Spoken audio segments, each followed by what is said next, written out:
and do the introduction for this session. And good morning, everyone. As I said, I'm Todd Book with the law firm of Retzel and Andrus, and I practice in the public law group here. And for many of you may wonder, what is a public law group? Well, that's a nice way of saying that I'm a lobbyist here in Columbus, working for clients. And very happy to be here to introduce this next session dealing with legislative and legal updates. And as a former state representative and also as a former economic development director for Scioto County, I know the importance of land banks, and I'm proud to be working with a law firm that is a leader in the area of protecting and growing land banks here in Ohio. You will soon learn from one of the panelists, Steve Funk, just how involved Retzel and Andrus is in this space with our 5 offices throughout Ohio. And we are an active player in helping fill the needs of Ohio's land banks and grow and protect them. Retzel and Andrus stands ready to assist you with your legal, financing, and public law issues going forward. So please keep us in mind as things develop over the years to come. So with that, I'll turn it over to Gus, and so you can begin the session. Thank you and good morning. And thank you for being a sponsor of our land bank conference. We really appreciate that, and we appreciate the work of Retzel and Andrus, and not only being a sponsor of the event, but of this particular panel. This year, we have had a successful year as a statewide movement. We started our statewide land bank association. You'll hear more about that on Thursday at our annual meeting. And this year, despite a lot of the successes and a lot of the progress that we've made, significant progress, we've had our challenges as well, most notably by way of some of the litigation that occurred and has been going on for the last couple of years. So our 2 panelists, Steve Funk is our first. He's going to talk a little bit about some of that litigation, and then we're going to turn it over to Doug Sawyer, who's going to talk a little bit about some of the legislation we now have pending and just highlight some of the key areas. I would like to read the dossier of both of these expert gentlemen. Mr. Funk is a shareholder with Retzel and Andrus LPA in Akron and Cleveland. He's a 1991 graduate of the Harvard Law School who clerked for U.S. District Judge Ann Aldrich in Cleveland and then worked in the Civil Division for the United States Department of Justice in Washington, D.C. Since joining Retzel in 1998, Mr. Funk has focused his practice on business and public law litigation, appellate law, constitutional law, municipal law, real estate, and land use and zoning law. He is a past president of the Akron Bar Association and has been named one of the top 100 lawyers in Ohio and as one of the top 50 lawyers in Cleveland by Ohio Super Lawyers magazine. If that were not enough, Mr. Funk has significant appellate practice in both the federal and state courts, including a number of appeals and original actions before the Ohio Supreme Court and the United States Court of Appeals for the 6th Circuit.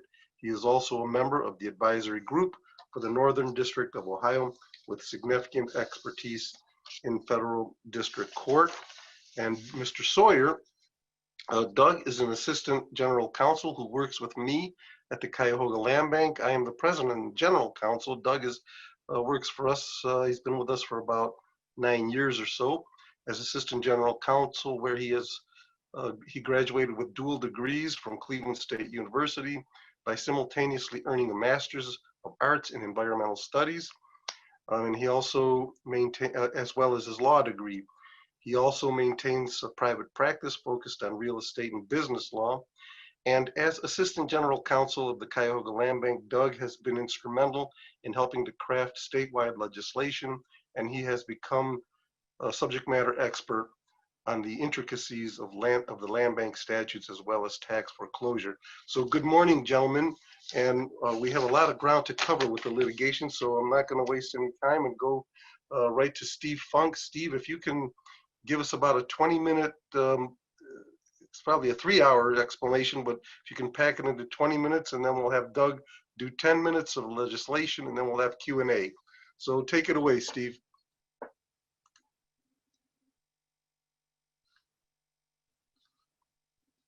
I cannot hear Steve. All right, can you hear me now? Yes. Okay, sorry. So thank you everyone for the opportunity to present here today. I know there's been lots of interest and questions being raised about this litigation, so we're hoping to kind of give you a quick overview so that you can understand what leaks is going on and what the issues are that have been presented in these cases.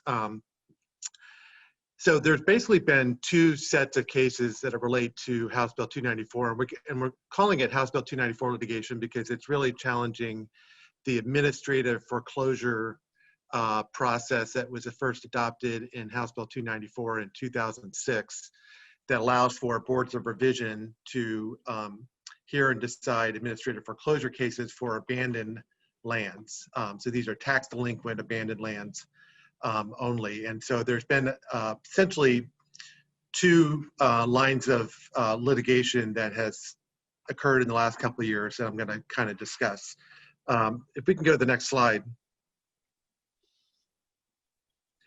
So the first case is the one you probably heard the most about, and that is State ex rel. Feltner versus Cuyahoga County Board of Revision. That was filed in 2018, and it was decided on May 28, 2020 by the Ohio Supreme Court.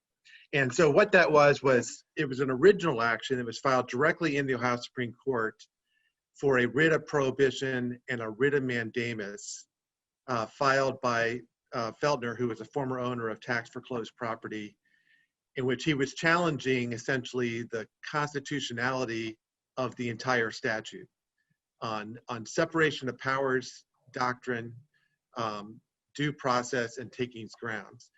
And ultimately, the court denied that writ of prohibition.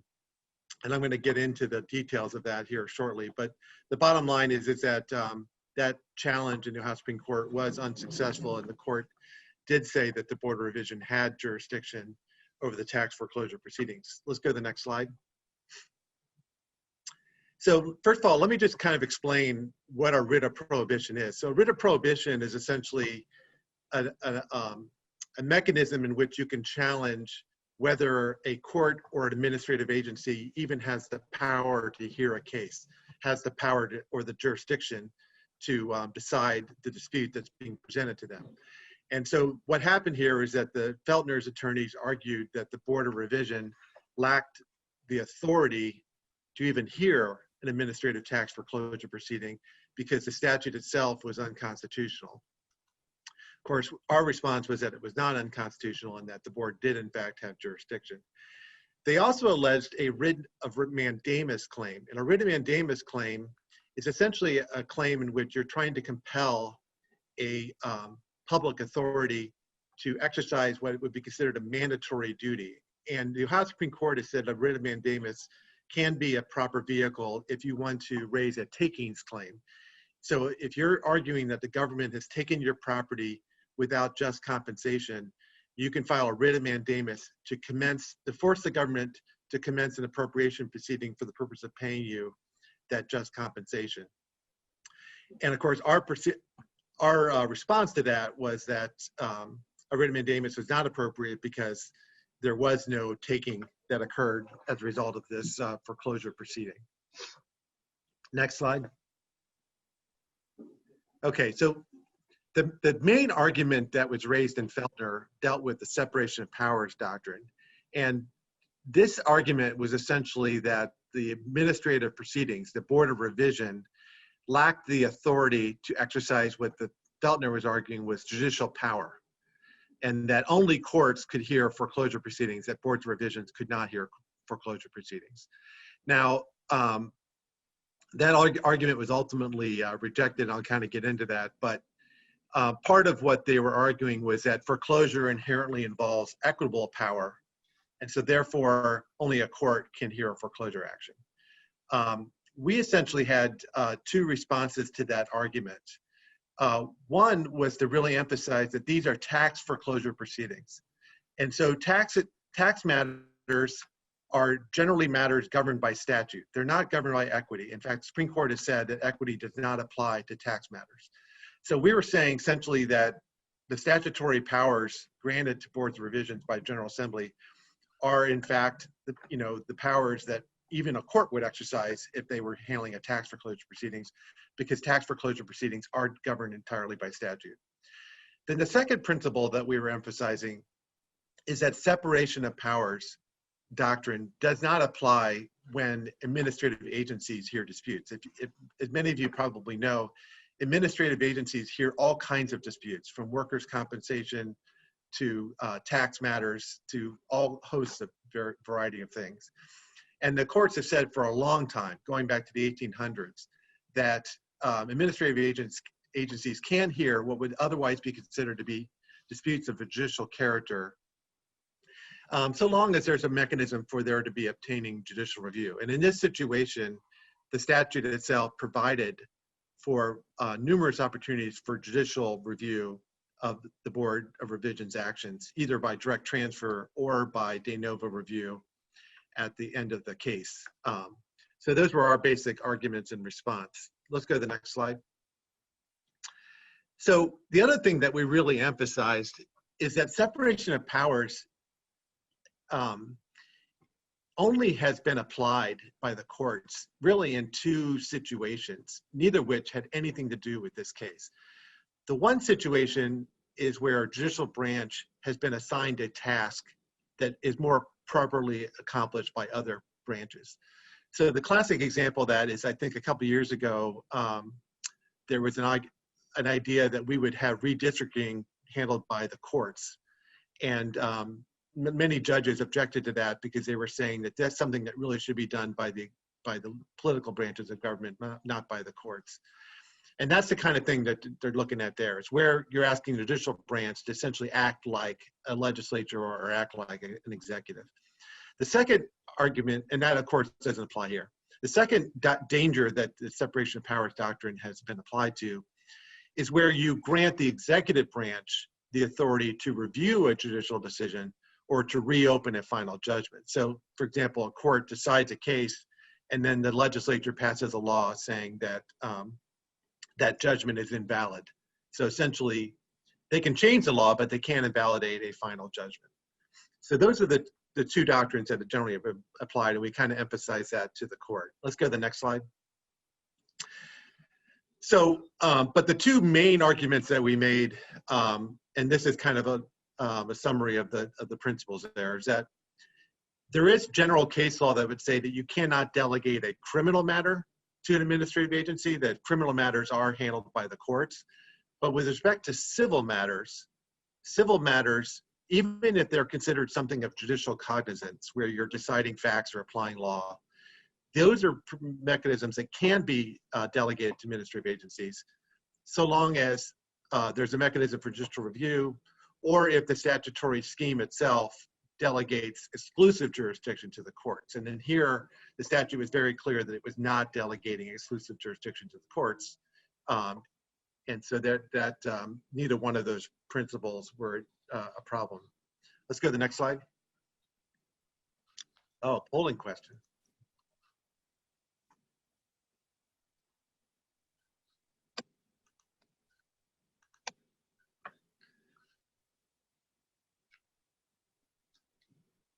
We ready for the next slide then?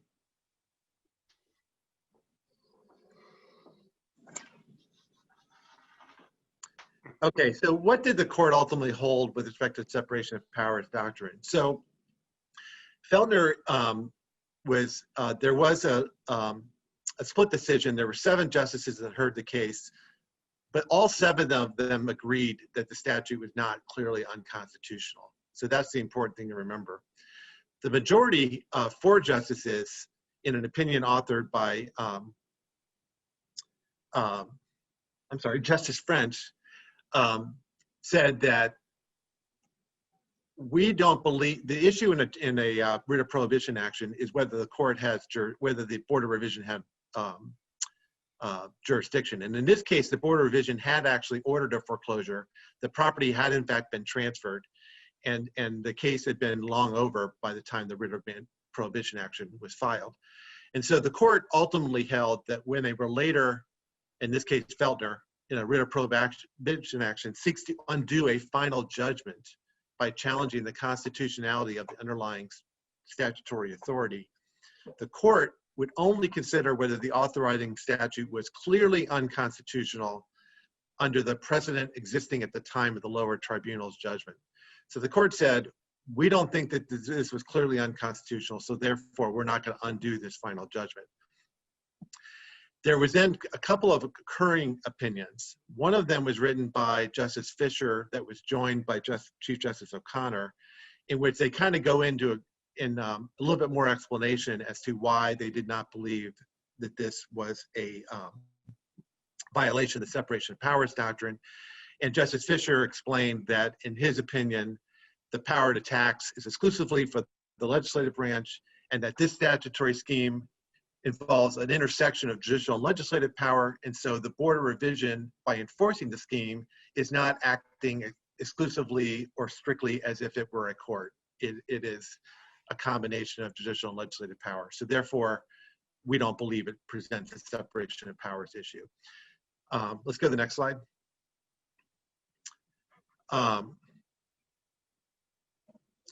Justice DeWine then wrote an additional concurring opinion, and his concurring opinion actually went into further detail, explaining why this is not a separation of powers issue. And actually, when you look at all 7 opinions, including, all 7 of the justices' opinion on this, Justice DeWine's concurring opinion, I think, really shuts down this separation of powers argument even stronger than we did in our briefs. He goes in and explains the history of tax foreclosure matters, and he shows how even before 1851, when the Ohio Constitution was adopted, that tax levy and tax foreclosure matters were handled by the executive branch. In fact, prior to 1851, they weren't even involved, the courts were not even involved at all, that there could be foreclosures ordered simply by the executive branch. And then he also explains that in a situation like this, where you have a statutory scheme that allows for both a transfer of a case to the court under 323.70 and de novo appeal to a court, there clearly would not be a separation of powers problem. So although the court ultimately didn't, as a majority of the court, didn't ultimately address and completely foreclose separation of powers arguments in the future, we believe that the combination of the opinions, the fact that 7 of them found that was not clearly unconstitutional, I think really shuts down this argument. And I do think that it'll be unlikely that it'll be erased again in the future, although it's not been completely foreclosed. Let me go to the next argument. Next slide. Okay, so the second argument that was raised in Feltner, and am I running out of time? I think I'm okay.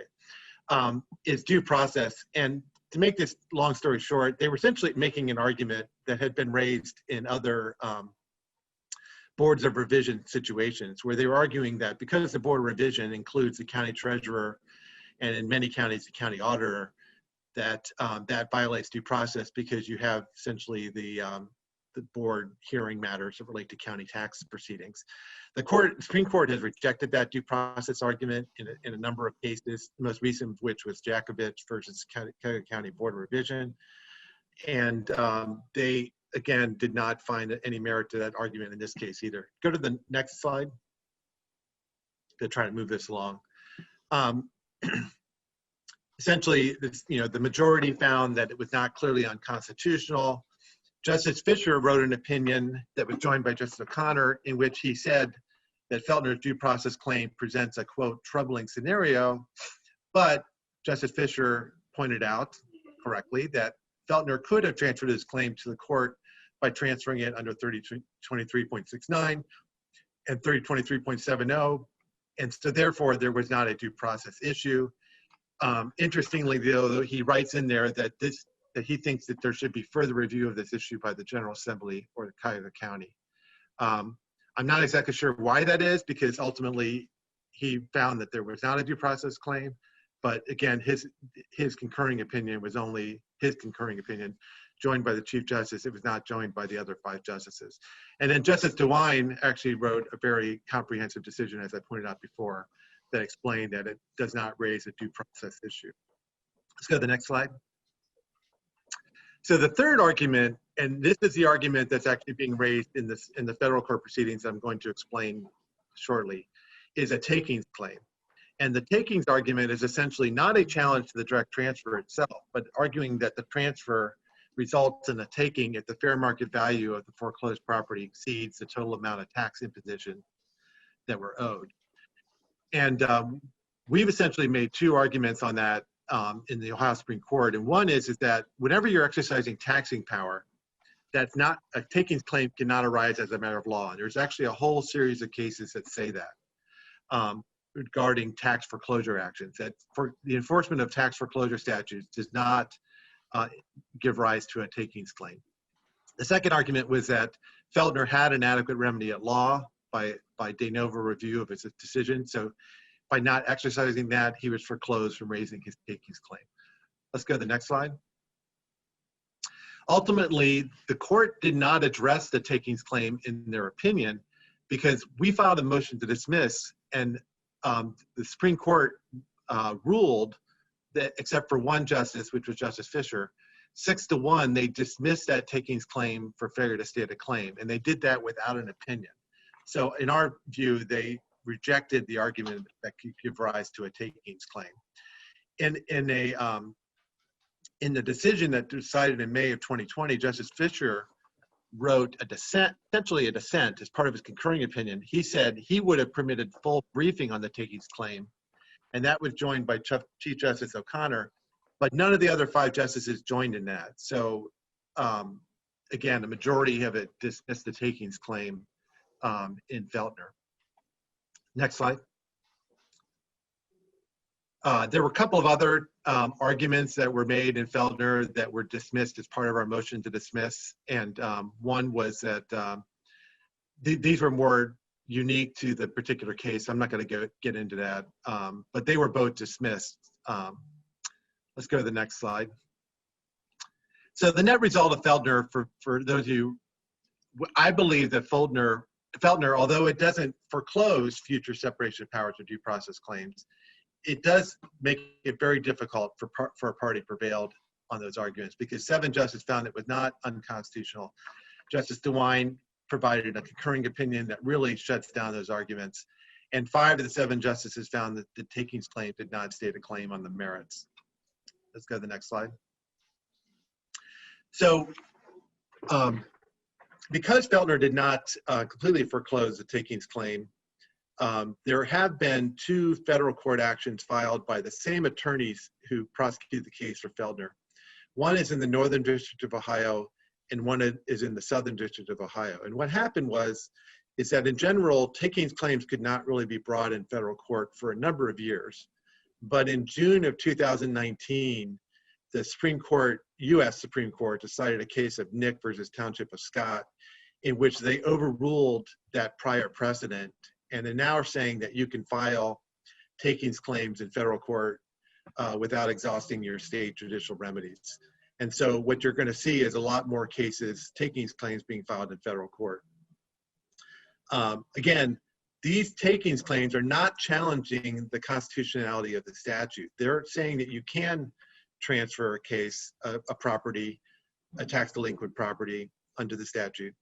They're seeking damages. They're looking for just compensation based upon the theory that the fair market value of the property exceeds the amount of tax impositions owed at the time of the transfer. And that's the heart of the takings argument that's being presented in these federal court cases. Let's go to the next slide. And tell me, Gus, if I'm running out of time, how much time I think I have? We're coming upon it. Okay. We got to get dug in there, but it's Yeah, no important problem. information, but if you can scoot through it, that would be great. Yeah. So basically, we believe that there's no merit to these takings claims. There's actually probably about 6 or 7 arguments that we're raising in these cases as to why they should be dismissed or summary judgment be granted as a matter of law. 5 of those arguments we raised in a motion to dismiss that was filed in both the federal court action before Judge Gwynn, as well as the federal court action before Judge Thomas Rose in the Southern District of Ohio. Judge Gwynn granted our motion to dismiss in part and denied the motion to dismiss in part. Judge Rose actually granted the motion to dismiss, and that case in the Southern District has been dismissed. And the appeal time is not yet run. There's a possibility that they would file an appeal to the Sixth Circuit. The federal court case in front of Judge Gwynne, we have a motion for summary judgment that we have filed in which we've raised additional defenses, and including in addition to the ones that were raised in the motion to dismiss. But one of the main defenses that we're arguing in these federal court cases is that there's a federal statute called the Tax Injunction Act, and there's a similar principle of comity that say that the federal courts lack jurisdiction over claims arising from the enforcement of tax foreclosure statutes. And there's actually a case out of Michigan called Wayside Church versus Van Buren County that involved Michigan foreclosure statutes, in which the Sixth Circuit just found that the federal courts lack jurisdiction. And we believe that case, if this case gets to the Sixth Circuit, will be dispositive of Ohio's tax foreclosure statutes as well. The second argument that we've raised is res judicata, that because these are claims that could have been raised in a timely administrative appeal under 323.79, they're barred by res judicata from relitigating those issues in a subsequent proceeding. And there's actually a Sixth Circuit precedent that's directly on point on that question, Carroll versus City of Cleveland, that said that res judicata does apply to administrative actions that are subject to judicial review. And Judge Gwynne actually found that res judicata applied to this case, but he declined to apply it to the particular plaintiff in that case because he found on equitable grounds he didn't want to apply it. Judge Rose, however, found that it applied, and he went ahead and applied res judicata to dismiss the action. So res judicata, we believe, is a viable defense. Judge Rose applied it to dismiss the Southern District of Ohio case, and it's still an issue in the case before Judge Gwynne.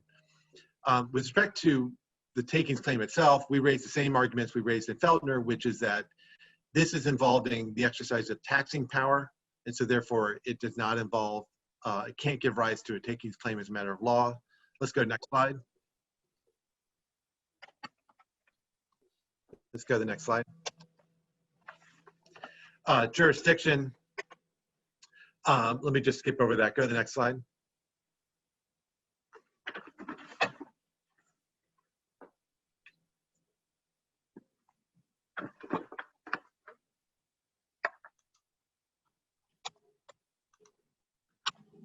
We got a little poll question there. Zagnut.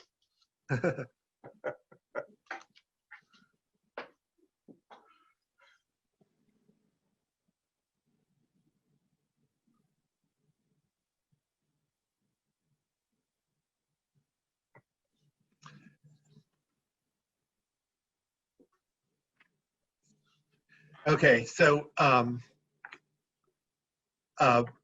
two other arguments that we raised was that they alleged a state law claim that under the Ohio Constitution, we said the proper remedy for a takings claim under the Ohio Constitution is writ of mandamus, which they were not trying to do. They were trying to get a direct claim for damages, and Judge Gwynne agreed with us that that claim should be dismissed. And Judge Rose also agreed, and that state law claim was dismissed. And Judge Gwynne also found that the federal takings claim was subject to a 2-year statute of limitations. All right, next slide. Let's go to the next slide. Okay, so right now, the status of the litigation, and I'll conclude with this, is that Judge Rose's case is in the Southern District of Ohio has been dismissed. That case is potentially subject to appeal to the Sixth Circuit. We believe that that opinion, that dismissal, the reasoning of that dismissal would really apply to any claim filed in any other counties because of the res judicata doctrine. We still have the case pending, though, before Judge Gwynne in the tariff litigation. And in that case, they filed a motion for class certification in July, and we filed a motion for summary judgment. And both of those matters are subject to being briefed. And we raised additional arguments for why we don't think the class should be certified, and additional arguments for why the court should grant summary judgment. And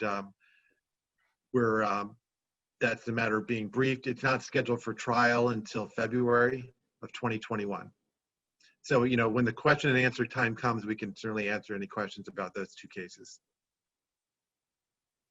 So that concludes my remarks. I know that's a lot of law to unload on you in a very short period of time, but hopefully it'll give you a little bit of an understanding as to what those cases are arguing, what the issues are, and the current status of the litigation. Thank you, Steve. It was very comprehensive and excellent summary of where we're at. And for those of you that are interested, these briefs they've been filed. They're available online. And if somebody has more questions about this, they can contact Steve or Doug, and they can chat a little bit more about it. But that gives you a sense of what's going on. Let's roll, in the interest of time, let's roll over to Doug. And Doug, he's going to talk a little bit about the legislation that is pending. We have submitted that batch of legislation at previous conferences, so some of you may be hearing some redundancy, but there have been a lot more people and more land banks that have come into our association that have not heard it. So I thought that the best way maybe to do this would be for Doug to give us a smattering. A lot of it is just clarification, and it's really getting into the weeds, but I thought if we could get some examples of things where the land bank, the legislation would actually promote land bank operations itself. What would be good for us to help us to operate. The other would be what kind of efficiencies maybe are we offering up in terms of the county government, and then lastly, some of our external partners, mainly the cities. What's in there for them? There are a lot of goodies, so to speak, in these bills that relate to an awful lot of things, but ultimately designed to enhance land banking and good city government in the area of land utilization. So Doug, why don't you give us a synopsis?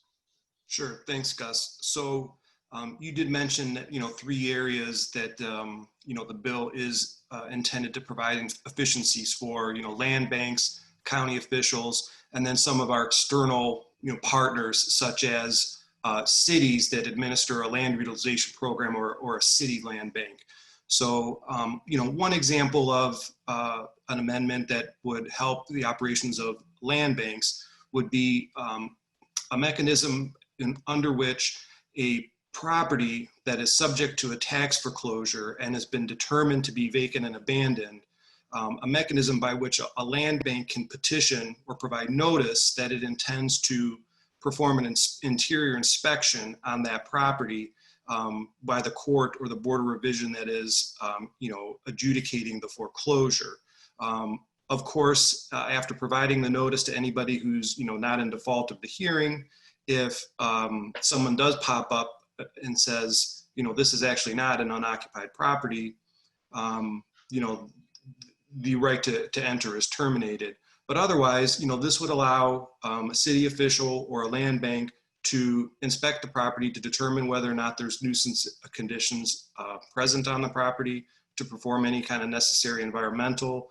It's very close to the authorization that's already provided in 572304 for properties that have forfeited to the state.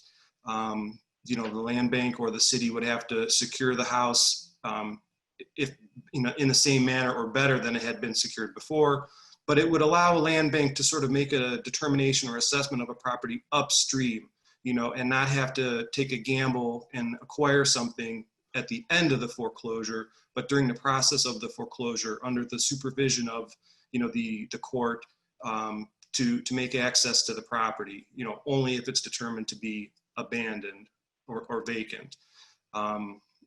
Another example that would promote efficiency in county government would be the authorization that the bill provides for publication of certain notices that are required under the tax foreclosure or forfeited land statutes. So this would include the annual delinquent land list that is required to be published currently in a newspaper of general circulation. This would allow publication of that list electronically if a county so chooses to do that.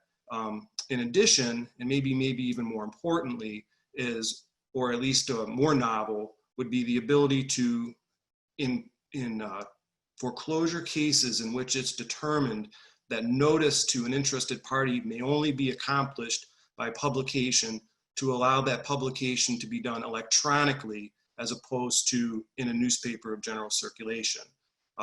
Particularly in the area of vacant and abandoned properties, it's often the case that after trying to provide certified service or to provide regular mail service, if you're unsuccessful, either sending it to the property or sending it to the current tax mailing address on record with the treasurer, the next step is to have to provide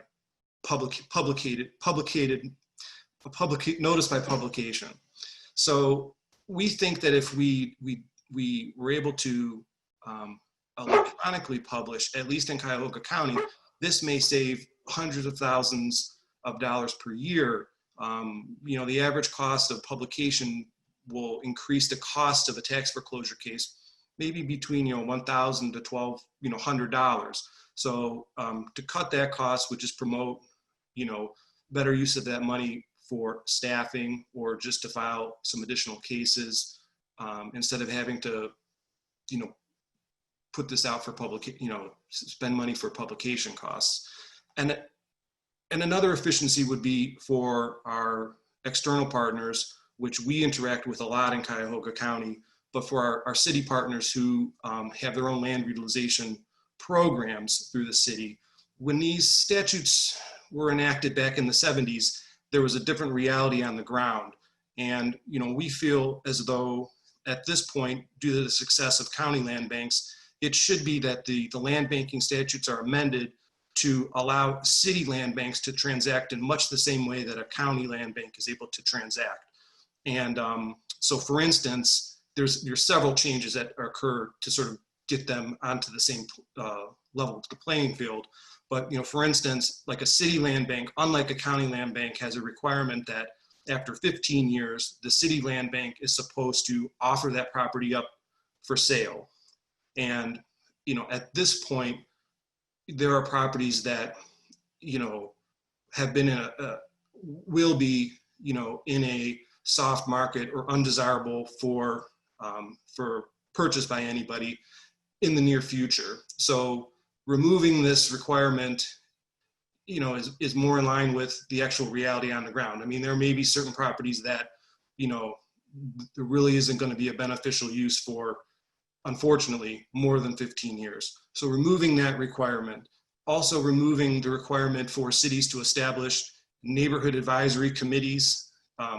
This is, the intent behind this would be to make sure there was a beneficial use for the property, upon transfer to another person or entity. This is the function that's really in reality provided by a city planning department. So there's no need to provide this additional layer of administrative, bureaucracy, for lack of a better, in order to,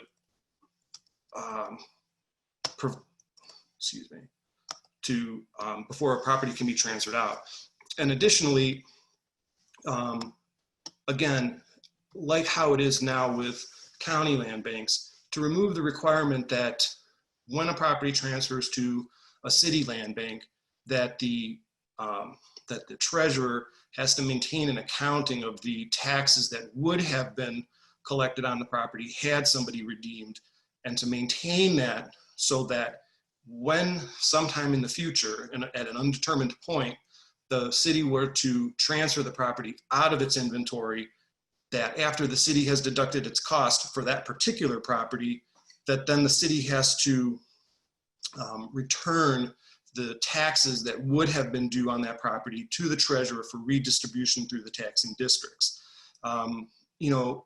We feel as though at this point, when the city has taken the chance of bringing this into its inventory, it's maintaining the property, this one amongst many other properties that it acquires into its land utilization program, that basically, if there is any proceeds on these properties, and generally these aren't valuable properties that are coming into a city land bank, that the city be able to bring that money back into its general fund and reuse it as necessary, or to put it back into the administration of its land utilization program properties, in its entire portfolio. So that's sort of a smattering of some of the changes. Many of them are very technical. They're in the weeds. Some of them are even down into the dirt. So we'll provide a summary of, everything, and we'll make it available with the materials that are, included with your registration for this conference. So from there, I guess we take questions. Right now, yeah, we're gonna go to questions. Before we do that, just a quick reminder: we've sent out requests to all of the land banks to send letters of support. We have some sample letters of support that we sent out to everyone, and if you can make an effort to get those signed and back to me. Those letters are made out to Senator Dolan and Representative Patton. They are our sponsors. An identical bill is in both the Senate and the House. So if anybody's on this line that has not sent their letter of support, please do so, and we'll continue to remind and encourage everyone to do that. Right now, we have about 10 minutes left. Oh, we have a polling question. All right. This is a tough one. Who is the governor of the state of Ohio? Okay.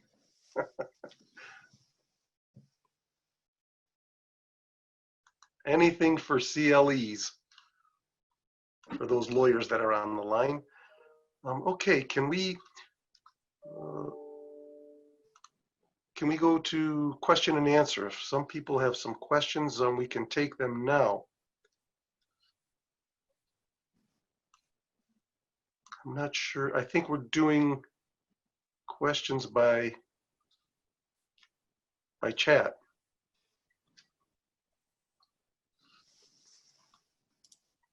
I don't see any coming in. Doug, do you have our lobbyists, and have we heard from staff at either Senator Dolan's or Representative Patton's office in terms of timing? When might we get sponsor testimony? So I know that Senator Dolan's bill, Senate Bill 356, has been assigned to the local government committee. I don't believe the Representative Patton's bill 755 has been assigned to committee yet, but more than likely it'll be with the House local government committee. But because of the election, I think that it's a little bit uncertain as to the scheduling of some of these, the committees. And so at this point, there's nothing on the schedule, and we're sort of playing it by ear to see, when the next meeting will happen, of the committees. Okay, thank you. We did get a question as to the cost. It's expensive, and there's no question about that. It is costly, and on this public setting, we don't really want to discuss what that cost is. Anybody can call me as president of the association to talk about that. But the second question that was asked with that was, can we settle this? And in general, it's always wise to settle a case if you can settle it, and that can put some finality to it. But that is not the case here. If you settle this one case, the attorney can turn around tomorrow and pick another plaintiff and just file another one and another one and another one.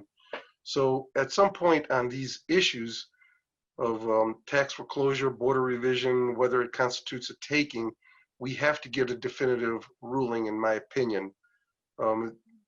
Everything is always open for discussion, but I don't think these are settlable cases for that reason, because they don't put finality to the legal question. Let's see, do we have more questions? I see a question from Sally Martin. Oh, yes. Okay. Can you explain what is being proposed in the first part of the bill regarding recording fees? Are these significant changes? Doug, you want to talk about that?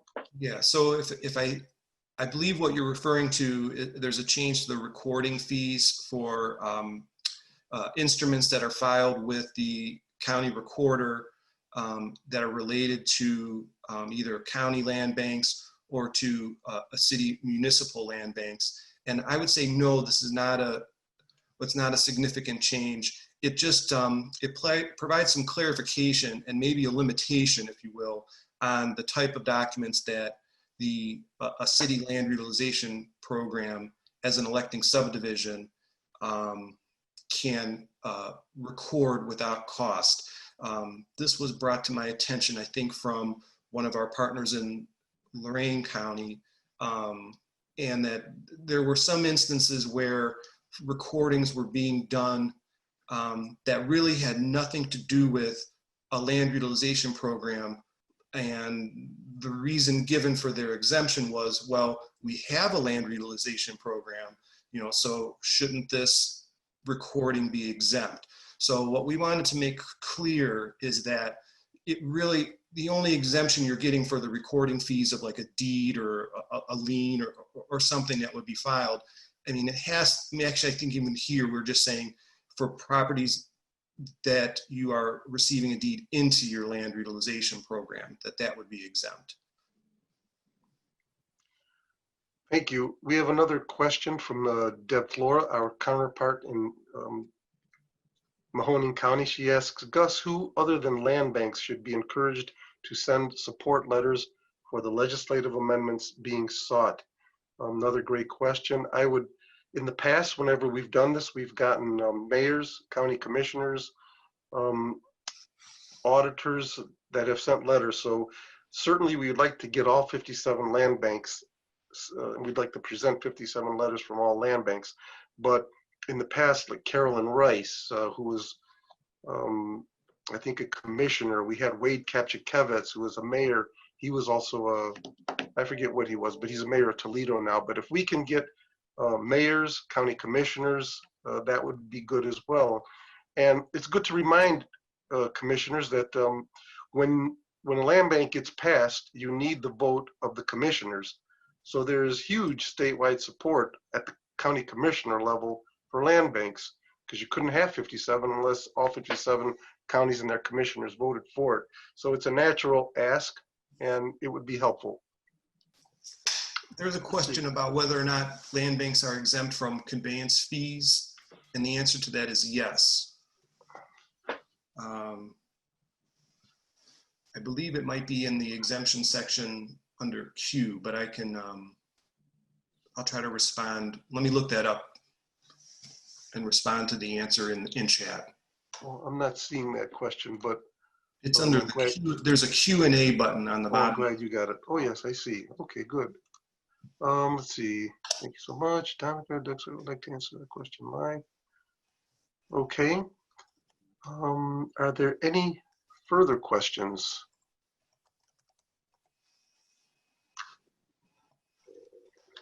Let's see here. I don't quite see it. Emily Long, could you please find the ORC section for the exempt conveyance fees with the auditor's office? Ours does not waive it. Okay, that Doug, what would be the starting point for that? It's the exemption form itself, isn't it? Yeah, It lists land banks right on there. Yes, I mean, the statute does. Whether or not the county's exemption form has been updated to reflect the most current version of the code, I can't say for sure. I think for a while we didn't have the most recent version in Cuyahoga County, and we had been filing under, I think, the government exemption, but there is now expressly enumerated County Land Utilization Corporation as being exempt. I just don't remember the code section or the subsection off the top of my head, but I can look that up. And you know, if somebody wanted to send me an email at dsawyer, S-A-W-Y-E-R, at cuyahogalandbank.org, I could send you that section or provide it to somebody to maybe announce it in the next session or at some point. Originally, we were on the basis of the statute, we were using A on the exemption form, the very first one, to or from a government instrumentality. And CICs, they're sort of included in that instrumentality language, I think, in the Ohio Constitution. But Here it is. Sorry to interrupt you. It's under 319.54, and then it's under G as in girl, 3. I just had it. Well, it's there and we'll supply it. This You is the know, subsection. It's in that section. why, yeah, and the tax commissioner has updated their forms. You know, they prescribe land banks. I think it's the absolute last, the last alphabet letter on that form. We got a question from, we got 2 more questions. If the question is, if new legislation is passed allowing land banks to assess properties further upstream in the pipeline, what practices should neighborhood level organizations and partners implement to better assess distressed properties inventories to prevent negative secondary effects of vacancy? And that is the purpose of this particular amendment. But Doug, do you want to weigh in on that? What practices might CDCs implement to prevent negative secondary effects of vacancy? I'm not sure what secondary effects are, but I guess, I mean, I'm not sure about, I mean, I think the practice should just be that, you know, as it probably already is, to maintain good communication and information sharing between the CDCs and, you know, cities and land banks in order to, I mean, the CDCs are usually, you know, the boots on the ground in the neighborhood. So, you know, if the CDC may know the actual status of a property, I mean, it may be a property that someone is making look occupied when it's not, when it is actually vacant, in order to sort of, you know, dissuade somebody from breaking in or, you know, thinking there's an opportunity at that house. So, you know, if somebody doesn't know that, they may feel as though this is an occupied property. So, you know, to the extent that there can be, you know, that information sharing, I think that's really the role the CDC would play in that, you know, in that process. This next question is very important, and Doug, if you can weigh in on that, because it says, our local title agencies have not been willing to offer title insurance for transfers involving a BOR property with the pending litigation. Is this something that will be moving through in the near future? And Doug, if you could distinguish between, you know, not insuring on account of Feltner, which should not be the case, versus the pending litigation and the direct transfers in the pending litigation in federal court. Right. So, you know, we've been experiencing this too, and there are some title companies that don't have a problem with border revision, with cases that has a border revision case, with properties with a border revision case in the chain of title. Other ones have, you know, expressed, it depends on the disposition of the property out of the border revision foreclosure. And then others have taken the position, you know, that they just don't want to insure it at all. I mean, there are at least one underwriter who never really wanted to, who kind of questioned the border revision process in the first place, we think without, you know, without justification. But in my opinion, I don't believe that the current federal cases really should have any impact on an underwriter wanting to issue title, because they're not related to, you know, in both of those cases, you know, it was really just a money damages claim. So it's not challenging title. That no one was claiming that they did not receive, you know, notice, and they weren't seeking the restoration of title into the property owner who lost the property in the foreclosure process. And so, you know, I see some letters from counsel for the title companies, you know, referring to the federal litigation, and I think that that's, you know, unfounded. However, some are still, you know, expressing some, you know, skepticism over the border revision process, or at least issuing titles commitments that have almost a, you know, a clause in there that says that they may, you know, they reserve the right to refuse to, you know, basically, you know, honor their commitment if I suppose there was some anomaly in the border revision. Hey, Doug, procedure. our time is out here, but let me just say on that point, Up here and in many other counties, Stewart Title is insuring, and I think Old Republic is insuring. And the cases that I think we're safe on are situations where there's a direct transfer where the impositions exceed the fair market value. Anything beyond that, title companies just they're making a choice. But I think there's still opportunities, and people can call us if they want to hook up with some of the title companies that are still insuring. Gus, if I might, I just want, on behalf of everybody, I want to thank you again. We talk about it in the book. I want to thank you for the work you've done on this. This is a very, very complex piece of legislation, as you know.